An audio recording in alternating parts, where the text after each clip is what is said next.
उस बंदे से बड़ा अल्लाह का बागी, अल्लाह का नाफरमान कौन हो सकता है?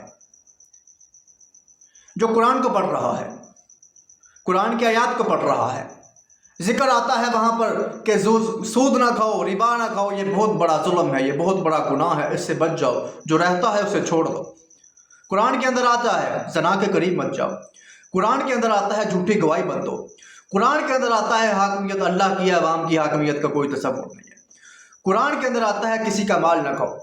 कुरान के अंदर आता है कि मैंने तुम्हें अपना नायब बनाया है, लेकिन तुम बजाते खुद हुक्म चलाने के अपने आप को इख्तियार नहीं रखते, चाहे वो बड़े से बड़ा कोई वज़ीर आज़म हो, वज़ीर आला हो। आप ये पढ़ रहे हैं, बार बार पढ़ी जा रहे हैं, 100 बार आपके सामने से आयत गुजरती है, आप पढ़ के गुजर जाते हैं, लेकिन आप उसको समझते नहीं, उसके ऊपर अमली तौर पर जदोजहद नहीं करते। तो बतलाइए आप बागी हुए कि नहीं हुए? अल्लाह के नाफरमान हुए कि नहीं हुए? आपने आयत पढ़ा, अल्लाह के उस हुक्म को भी पढ़ा, उसका तर्जमा भी पढ़ा, उसको समझा भी, लेकिन आपने उसके ऊपर काम नहीं किया, उसके ऊपर लोगों को शाऊर, लोगों को बेदार करने की कोशिश नहीं की, आपने उसके ऊपर लोगों को जगाने की कोशिश नहीं की। तो आप हुए कि नहीं हुए अल्लाह के बागी? हुए कि नहीं हुए अल्लाह के नाफरमान? आप नमाज पढ़ रहे हैं, 5 वक्त के नमाजी हैं, तहज्जुद पढ़ते हैं, लेकिन आपको पता है कि आपके मोहल्ले के अंदर 3-4 आपके दोस्त हैं, जानने वाले हैं, या कोई हमसाए हैं जो नमाज नहीं पढ़ते, लेकिन आपने कभी जुर्रत नहीं की, उनको कभी कहा भाई चल मस्जिद में चलते हैं। तो क्या फ़ायदा आपकी नमाज का? आपने रमज़ान के रोज़े रखे, लेकिन आपको पता है फुला बंदा सेहतमंद भी है, हर चीज़ उसके पास मुयस्सर है, इसके बावजूद वो रोज़ा नहीं रख रहा, कोई उसकी शरई उज़र भी नहीं है, लेकिन आपने उसको नहीं कहा कि भाई रोज़ा रखिए, क्या कर रहा है? तो आपके रोज़े का क्या फ़ायदा? अल्लाह की नाफरमानी कर रहे हैं कि नहीं कर रहे?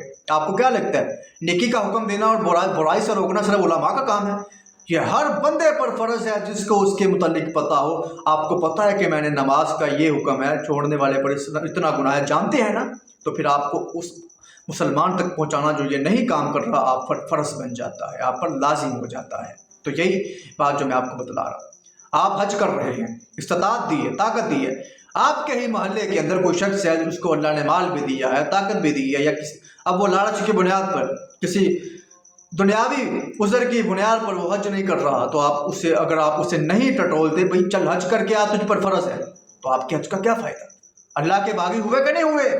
आपने अमर बिल मारूफ तो कर लिया है, नहीं अनिल मुनकर कौन करेगा? आपकी नज़रों के सामने कोई किसी का हक खा रहा हो, कोई किसी पर जुल्म कर रहा हो, और आपने उसको नहीं रोका, उसको रोकने की, समझाने की कोशिश नहीं की, तो बतलाइए आपके नमाज, रोज़े, ज़कात और हज का क्या फ़ायदा? ये तो इंसान की एक ट्रेनिंग है, इंसान की एक तैयारी है, उसको समझाया जा रहा है। अगर ये नमाज, रोज़ा, ज़कात, हज कर लेने के बाद भी आपके अंदर ये जुर्रत, ताकत और जज्बा पैदा नहीं होता कि आप बुराई के रास्ते के अंदर रुकावट बन जाएं और अच्छाई के रास्ते को फराह करने वाले इंसान बन जाएं, तो फिर आपकी नमाज, रोज़ा, ज़कात, हज समझ लीजिए किसी काम के नहीं।